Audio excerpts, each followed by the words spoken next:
அவர்கிட்ட உங்களுக்கு பிடிச்ச நிறைய அசிங்கத்தையும் ஃபெயிலியர்ஸையும் ஃபேஸ் பண்ண ஒரே மனுஷன் அவர் தான். ஆனால் இப்போ அப்படி கிடையாது. 6:30 மணிக்கு 7 மணிக்கு அலாரம், 6:30 ஆஃப் பண்ணிட்டு 7 மணிக்கு ஒன்று. இதில் பெரிய காமெடி, நான் ஒரு ஃபோட்டோ போடுவேன், 5 weeks ட்ரான்ஸ்ஃபர்மேஷன் அப்படின்னு போட்டு ஃபோட்டோ போடுவேன். நீங்கள் எப்படி நீங்கள் என்னையே மாற்றுங்க டேய். நீங்கள் ட்ரெயின் பண்ணதுலேயே மறக்க முடியாத நபர்னா இவர் தான்ப்பா இந்த விஷயத்துக்காக அப்படின்னா யார்? சூரியன் தான் சொல்ல போகணும். எதுக்காக? அங்கே ஸ்பிட்டாக இருப்பார், ஃபயராக இருப்பார், முடியாதுன்னு சொல்ல மாட்டார். அதை போடுறா டே ரெக்பர் சொன்னால் 400 கிலோ நீ போடுறா நான் தள்ளுறா அப்படின்னு பேர்.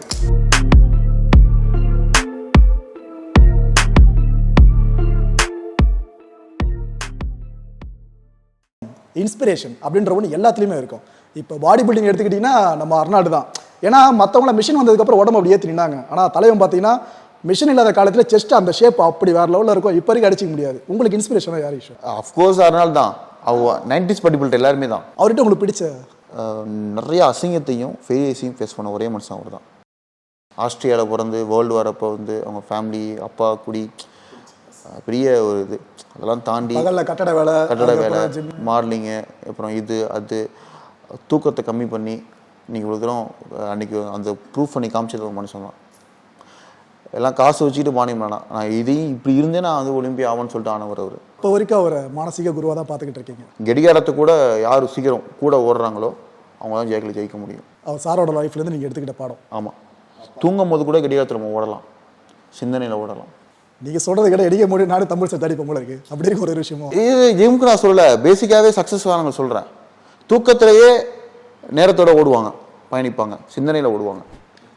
கண்ணு மட்டும் மூடி இருக்கும், தாட் ஓடிக்கிட்டே இருக்கும். அதாவது அப்துல் கலாம் சார் சொல்லுவார், தூக்கத்தில் வரது மட்டும் கனவு இல்லை, உன்னை தூங்க விடாமல் பண்ணுறதா உண்மையான கனவுன்ட்டு. அதுதான், கண்ணு மட்டும் மூடின மாதிரி இருக்கும், ஓடிக்கிட்டே இருக்கும்.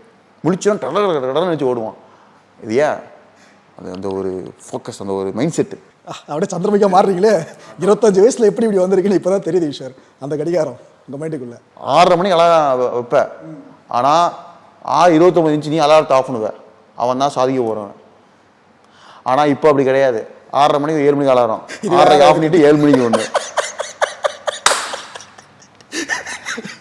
எப்படி சக்ஸஸ் ஆகுவேன்?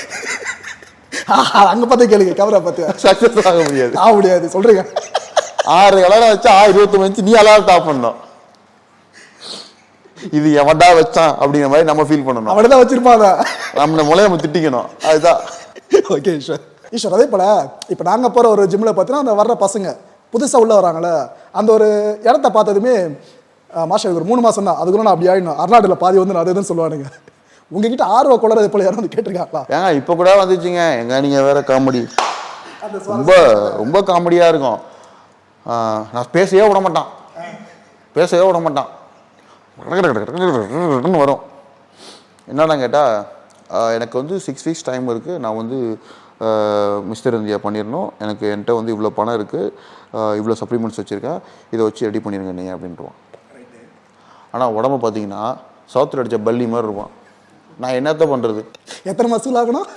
6 weeksல ஆகணுமா? 6 weeksா? இதில் பெரிய காமெடி, நான் ஒரு ஃபோட்டோ போடுவேன், 5 weeks ட்ரான்ஸ்ஃபர்மேஷன் அப்படின்னு போட்டு ஃபோட்டோ போடுவேன். நீங்கள் எப்படி நீங்கள் என்னையே மாற்றுங்க டேய். நான் 5 வாரம் அந்த ஒரு 3 மாதம் கேப் விட்டு ஆரம்பித்தேன்டா, 5 வருஷமாக ஒர்க் பண்ணியிருக்கேன்டா, அதனால அந்த ஃபார்ம் வந்துச்சுடா, எனக்கு மசில் மெமரி இருந்துச்சுடா. நீ வந்து 0ல் இருக்கடா, அதுக்கப்புறம் 5 வருஷத்தில் மாற்ற முடியும். நீ ஒரு 4-5 காம்படிஷன் பண்ணி நான் மசில் மாஸில் இருந்து நல்லா இருந்திருந்தா ஒரு கேப் விட்டு பண்ணால் நான் உன்னை கொண்டு வர முடியும், மசில் மெமரி இருக்கும். அது புரிய மாட்டேங்குது பசங்களுக்கு. அவங்க நீங்கள் எக்ஸ்பிளைன் பண்ணீங்களா அது பொறுமையா? மண்டையில ஏறாது.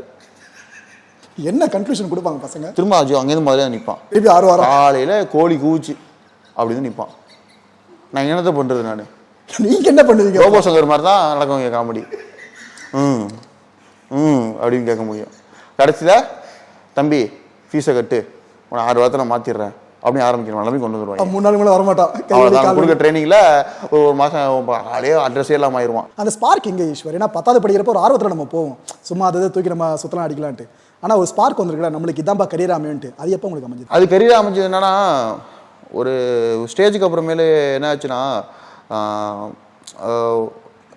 ஏதாவது பண்ணி காசு சம்பாதிக்கணுங்கிற மாதிரி ஒரு ஒரு கட்டத்துக்கு வந்துட்டேன்.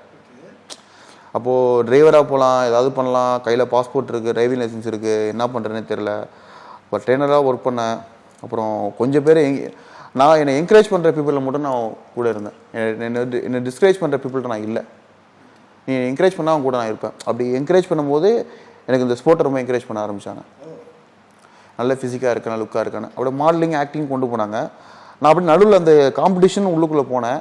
அது என்னை ஒட்டிச்சு, அந்த மேக்னெட் இழுத்துருச்சு. அது எப்போ நீங்கள் காலேஜ் படிக்கிற டைம்லேயே முடிச்சு? அதான் இப்போ சொல்லுவாங்களா, போடுற தூண்டியில் வந்து ஒரு தூண்டியில் வந்து படித்த வேலைக்கு உள்ள ஜாபு, பேஷனு, அப்புறம் வந்து ஏதாவது ஒரு டேலண்ட் அப்படிங்கும்போது அதில் ஒரு தூண்டியில் அது மாட்டிக்கிச்சு. அந்த தூண்டில் இப்போ வரைக்கும் சிங்காக இருக்குது. Super super Eswar, super Eswar. அதே போல் பொதுவாக மக்களுக்கு ஒரு மனப்பான்மை என்னன்னா, ஏப்பா இது போல் மிஸ்டர் யூனிவர்ஸ் மிஸ்டர் வேர்ல்டு அடிக்கிறாங்கன்னா கண்டிப்பாக செலிபிரிட்டிஸ்க்குலாம் அவங்க ட்ரைனராக இருப்பாங்க, பிடியா, அங்கே லட்சக்கணக்கில் கொட்டுமே காசு, அப்புறம் நான் சொந்தமாக வீடு வாங்கலாம், ஜிம் வாங்கலாம், கார் வாங்கலாம். ஆனால் ஈஸ்வர்கிட்ட எதுவுமே இல்லைன்றாப்லையே. அதான் என்னன்னா, நம்ம ப்ரொஃபஷனலாக ஒர்க் பண்ணும்போது நீங்கள் வந்து டைம் ரொம்ப ஸ்பெண்ட் பண்ண முடியாதுங்க. 1-2 எடுக்கலாம், அவ்வளோதான். நான் சூரியனுக்கு பிடி எடுத்திருக்கேன், கொஞ்சம் ஷார்ட் டைம்லாம் எடுத்தேன். நம்ம சூரிய ஆக்டர்ஸ் எடுத்திருக்கேன், நல்லா தெரியும், எடுத்திருக்கேன். சிங்கர் கிறிஷுக்கு எடுத்திருக்கேன், ஒரு ஷார்ட் டைம் தான். இதெல்லாம் பார்த்தீங்கன்னா பாடி பில்டிங் பண்ணுறவங்க வந்து ரொம்ப பேர் ட்ரெயின் பண்ண முடியாது. ரொம்ப டயர்ட்னஸாக இருக்கும், ரொம்ப ஹார்ட் ஒர்க் பண்ணணும், ரொம்ப கஷ்டமாக இருக்கும். ஆக்சுவலாக நீங்கள் ட்ரீட் பண்ணுற விதம் இருக்குல்ல ஈஸ்வர், இப்போ செலிபிரிட்டி அப்படின்னா கண்டிப்பாக நம்ம முக்கியத்துவம் கொடுத்துருவோம். ஒரு சாமானிய ஒருத்தர் வந்து உங்ககிட்ட கேட்குறேன்னா அவனுக்கு அதே முக்கியத்துவத்தை கொடுப்பீங்க? கண்டிப்பாக அதே தான் இருக்கும். செலிபிரிட்டிஸ்னால் என்னன்னா, இவங்கன்னா ஏதாவது சொன்னால் அக்செப்ட் பண்ணிப்பாங்க, ஜாலியாக எடுத்துப்பாங்க. பட் அவங்க அப்படி எடுத்துக்க மாட்டாங்க. யார்? செலிபிரிட்டிஸ். அதுக்குன்னு ஒரு ஒரு ஒரு ஹெட் வெயிட் அப்படிங்கிறது ஆட்டோமேட்டிக்காக கொஞ்சம் இருக்கும், யாரும் இல்லாமல் இருக்காது. நம்மளை ட்ரீட் பண்ணிடுவோம் அப்படி, அந்த இடத்துல கொஞ்சம் கேர்ஃபுல்லாக ஹேண்டில் பண்ணுற மாதிரி இருக்கும். ஆனால் அது போல் யாராவது மூக்க உடஞ்சவங்க இருக்காங்களா?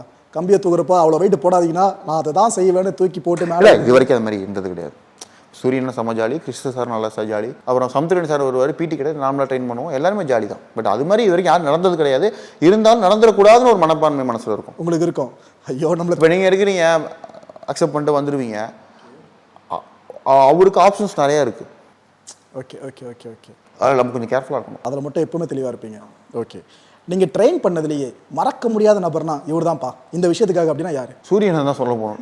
எதுக்காக? அங்கே ஸ்பிட்டாக இருப்பார், ஃபயராக இருப்பார், முடியாதுன்னு சொல்ல மாட்டார். அட போடுறா, டே ரெப்பர் சொன்னால் 400 கிலோண்ணா, நீ போடுற நான் தள்ளுறா அப்படிம்பாரு. அப்புறம் வில் பவருங்க அவர் ஜாலியாக. அவர் என்ன சொல்கிறது, ஃபுட்லேயுமே சரி, தம்பி இதெல்லாம் வேணாம் தம்பி, இந்த பவுடர்லாம் வேணாம், அண்ணிட்டு சொல்லி கூழு அவர் ஏதோ வேத வச்சுப்பார். அதான் தம்பி ஒரு கூழ் குடிச்சிட்டு வந்துட்டேன், பொறா வீட்டு அப்படிம்பாரு. அந்த உடம்பு இப்படி சாப்பிட்டு வளர்ந்த உடம்பா? ஆமாங்க, சப்ளிமெண்ட்லாம் எடுக்க மாட்டார் அவரு, தொடவே மாட்டார் அவரு. ஃபுட்டு சொல்லு என்னன்னா சாப்பிட்றேன் பாரு. ஏன்னா எனக்கு தெரிஞ்சு தமிழ் இண்டஸ்ட்ரியிலேயே அந்தளவுக்கு இந்த பேக்ஸை வயிற்று வச்சு மற்றவங்களாம் பார்க்கல. அப்படியும் ஐயோ அந்த மனுஷன்ட்ட சப்ளிமெண்ட்டே நீங்கள் சொல்ல முடியாது. வாங்கி வச்சுப்பாரு, ஆசிரியர் குடிப்பாரு, அப்படியே போட்டுருவார். வேணாம்ப்பா அட போப்பா அப்படின்ட்டுருவார். என்னங்க சொல்கிறீங்க, இப்படி ஏற்றின உடம்பாங்க இது? ஆமாம், அவர் நேச்சுரல் நல்லா இருப்பாருங்க, நல்ல ஹார்ட் ஒர்க்கருங்க அவர். ஆக்சுவலாக விடுதலை படத்துக்காக உங்ககிட்ட தான் ரெடி ஆனாரோ? இல்லை, நான் இப்போ பண்ணல, நான் இப்போ காம்படிஷன் பிஜியில் ரொம்ப கேட்டிருந்தார். அப்போ உங்ககிட்ட நமக்கு அவர் ஃப்ரெண்டு, அவர் ஆல்ரெடி பழைய ட்ரெயினில் ஒருத்தர் இருக்காரு சரவணன் சொல்லிட்டு, அவர் பண்ண ஆரம்பிச்சிட்டாரு. அவர் இப்போ ஜிம் வச்சுருக்காரு. ஸோ அதனால் சரி நம்ம எதுக்கு, நம்ம இப்போ பிஸி ஷெட்யூலில் போயிட்டுருக்குறோம், நம்ம ஏன் வந்து அதை போய் கை வச்சு வைக்காத மாதிரி ஆயிருன்னு சொல்லிட்டு நான் கொஞ்சம் ரிலீஃப் ஆகிட்டேன். இஷ்யூ அதே போல் இப்போ ஜிம்முக்கு சேரும் போதே ஒரு சிலர் என்ன பண்ணுறாங்கன்னா சப்ளிமெண்ட் பாக்ஸும் சேர்த்து கையில் கொண்டு வந்துடுறாங்க. மாஸ் நான் இதை போட போகிறேன், எனக்கு உடம்பு ஏற்றணும்னு சொல்லிட்டு. உண்மையிலேயே சொல்லுங்கள், ஏன்னா ஒரு சிலர் வந்து சப்ளிமெண்ட்டை விற்கிறதுக்காக ஒரு சிலர் மாஸ்டர்ஸாக இருப்பாங்க, கண்டிப்பாக அவங்களுக்கு தெரிஞ்சிருக்கும். சப்ளிமெண்ட் அப்படின்றது ஒர்க் அவுட் பண்ணுற எல்லாருக்குமே கம்பல்சரியா? பிகினர்ஸ்க்கு வந்து 100% தேவை கிடையாது. 100% தேவை கிடையாது. ஏன்னா அவங்க வந்து ஃபஸ்ட்டு வந்து ஒர்க் அவுட்டு டயட்டுக்கு அடாப்ட் ஆகணும், அதில் ஒரு ரிசல்ட் பார்க்கணும். Whey protein common. Whey protein வந்து பிகினர்ஸ் வந்து ஸ்டார்டிங் ஆரம்பித்து ஒரு 5 வீக்ஸ் கழிச்சு எடுக்கிறாங்க, அது காமன். எக்ஸசைஸ் நிறையா வந்து எடுக்கிறாங்க தெரியுமா, அது உங்களுக்கு தேவை கிடையாது. இப்போ நான் வந்து வே ப்ரோட்டீன் வாங்கிட்டேன், நான் ஒரு நாளைக்கு எத்தனை ஸ்கூப் சாப்பிடலாம் அதிகபட்சம்? ஒரு ஸ்கூப்பில் வந்து 24 கிராம் கிடச்சிருது, மிச்சம் ஃபுட்டில் எடுத்துக்கலாம். நீங்கள் காலையில் ஒன்று ஒர்க் அவுட் முடிச்சு சாயங்காலம் ஒன்று. ஒரு நாளைக்கு நீங்கள் ஒரு 4 ஹவர்ஸ் 3 ஹவர்ஸ் ஸ்பெண்ட் பண்ணுறீங்க அப்படின்னா மார்னிங் 1 ஈவினிங் எடுத்துக்கலாம். ஒரு நாளைக்கு 2 ஹவர்ஸ் தான் ஸ்பெண்ட் பண்ணுறீங்க அப்படின்னா ஒரு ஸ்கூப் போதும். அவ்வளோதான் போதுமா? அது போதும், 24 கிராம் தானே. ஓகே, இதை பற்றி இன்னும் தெளிவாக தெரியணும். இப்போ ஆக்சுவலாக அந்த ப்ரோட்டீன் பவுடர்லாம் இருக்குல்ல, அது உடம்புக்குள்ளே போய் என்ன தான் பண்ணும்? அது என்னன்னா, இப்போ நீங்கள் வந்து பார்த்தீங்கன்னா நீ சாலிடாக இருக்கக்கூடிய எல்லா ப்ரோட்டீன்ஸ்லையுமே அமினாசிஸ்லேருந்து அமினாசிஸாக தான் கன்வெர்ட் ஆகி மசில்ஸ்க்கு போகுது. அது வந்து ப்ராசஸ் லேட் ஆகும். லிக்விடாக குடிக்கும்போது அப்சர்வேஷன் ஃபாஸ்ட்டாக இருக்கும், செரிமானம் நம்மளுக்கு ஃபாஸ்ட்டாக மசில்ஸ்க்கு எடுத்துக்கும். அப்போ அந்த மசில் வந்து ரெஸ்பான்ஸ் சீக்கிரம் கிடைக்கும். இதுக்காக தான் ஒரு சிலர் சொல்லுவாங்கள்ல, அது உங்ககிட்ட கேட்டு கன்ஃபார்ம் பண்ணிக்கிறேன், அதை ஒர்க் அவுட் நல்லா பண்ணி உள்ளே இருக்க ஒவ்வொரு தசையை வந்து கொஞ்சம் அப்படியே வளர ஆரம்பிக்கும்ப்பா, டேமேஜ்லாம் ஆகும், இந்த ப்ரோட்டீன் பவுடர் குடிச்சிட்டா அது போய் சரி பண்ணுன்னு சொல்லுவாங்க. அது அது இன்னுமே கிடையாதுங்க. உள்ள மசில் புண்ணாகி ஆறுனதான் வளருது. புண்ணாகும் போது நீங்கள் எப்படின்னா இப்போ ஒரு புண்ணுக்கு மேலே ஒரு மருந்து ஆயின்மெண்ட் போட்டிங்கன்னு வச்சுக்கோங்களேன், அது சீக்கிரம் உள்ளே போயிடும். ஆனால் மாத்திரை வந்து லேட்டாக வேலை செய்யும். அது மாதிரி தான் இப்போ நீ லிக்விடாக குடிக்கும் போது டக்குன்னு அப்சர்வ் பண்ணிக்கும். அப்போ அந்த ப்ராசஸ் நடக்குது. குளுக்கோஸா உடனே உள்ள வந்து குளுக்கோஸா கன்வெர்ட் ஆகி உடனே போய் மசிலில் போய் உட்காந்து இது ஹீலிங் நடக்குது. ஒரு புண்ணு சீக்கிரம் ஆடாதான் உங்களுக்கு வளரும், அது சீக்கிரம் இது வந்து சப்போர்ட் பண்ணுது. So muscle recovery best. உடனே இன்ஸ்டன்ட்டாக நடக்குது. அது வந்து ஹெவி ஹார்ட் ஒர்க்கு தான், ஜென்ரல் ஃபிட்னஸ்க்கு தேவை கிடையாது. ஏன்னா அவங்க ஸ்லோவாக தான் நடக்குது. இப்போ ஒரு நாளைக்கு ஒரு அவ்வளோ ஸ்டெப்ஸ் நடக்கிறீங்க, ஒரு மம்பட்டி எடுத்து வேலை செய்கிறீங்க, தண்ணி தூக்குறீங்க அப்படிங்கும்போது அதுக்கு உண்ட மாதிரி ஃபுட்டு கிடைச்சா போதும். டபுள் ட்ரிபிளாக வேலை செய்யும் போது 10 இலங்கும் போது இன்ஸ்டன்ட்டாக நம்ம குடிச்சிக்கிறோம். இப்போ ஒருத்தருக்கு 80 கிலோகிராம், அவர் ஒரு நாளைக்கு எவ்வளோ ப்ரோட்டீன் எடுக்கணும்? மசில் டெவலப் பண்ணி க்ரோத் பண்ணுறவங்க வந்து 2.53 வரைக்கும் போவாங்க. 1.52 கிராம் போதும், 1.5 போதும். மெயின்டைன் பண்ணுறவங்களுக்கு 1.5 போதும். அவ்வளோ போதும், 1 கிராம் தான் போதும். 80 கிராம் ஈஸ்வர் கால்குலேட் பண்ணுறீங்க, இத்தனை எடை இருக்கவங்களுக்கு இவ்வளோ ப்ரோட்டீன் போதும்னு? அவ்வளோதாங்க. இப்போ ஒரு எக் எடுத்திங்கன்னா 2 கிராம் 2.2 வரைக்கும் இருக்கும். சிக்கனில் வந்து பார்த்தீங்கன்னா வந்து ஒரு 30 கிராம் ப்ரோட்டீன் வந்து டிபெண்ட்ஸ் ஆன் போன்லெஸில் நீங்கள் பிரித்து எடுத்துக்கலாம். அது நீங்கள் இப்போ கால்குலேட்டர் மெஷர் பண்ணி எடுத்துக்கலாம். சிக்கனில் கொஞ்சம், எக்கில் கொஞ்சம் எடுத்துக்கணும், அவ்வளோதான். ப்ரோட்டீனில் கொஞ்சம் வேவாக குடிச்சிக்கிறாங்க. ஸோ அவ்வளோ நம்ம ஸ்பிட் பண்ணி எடுத்துக்கிறோம். சிக்கன் நிறைய இடத்துல ஹீட் ஆயிரும், எக் நிறைய இடத்துல கேஸ் ஆயிரும். ஸோ அது மாதிரி ஸ்பிட் பண்ணிக்கணும். ஒரு 10 முட்டை, ஒரு 1/4 கிலோ சிக்கனு, கொஞ்சம் வெஜிடபிள்ஸு, ஃபைபரு, கார்பு எல்லாம் ஈக்குவலாக எடுத்துக்கணும். இவ்வளோதான், ஈக்குவலாக இருந்தாலே போதும். அது நீங்கள் டிபெண்ட்ஸ் எப்படிலாம் எடுத்துக்கலாம். சிக்கன் முட்டை நீங்கள் காமனாக வச்சுட்டு ஃபைபரில் கீரையாக எடுத்துக்கலாம், வெஜிடபிள்ஸாக எடுத்துக்கலாம், மல்டிகிரெயின்ஸாக எடுத்துக்கலாம், நட்ஸில் கூட எடுத்துக்கலாம். மல்டிபிள் ஆப்ஷன்ஸ் எல்லாமே மிக்ஸ் பண்ணி எடுத்துக்கணும். இதுதான் ஹெல்த்தி நியூட்ரிஷன். நிகழ்ச்சியில் கலந்துக்கிட்டு பல கேள்விகளை வெளிப்படையாக பதில் சொன்னவங்களுக்கு மிக்க நன்றி ஈஸ்வர். Thank you brother.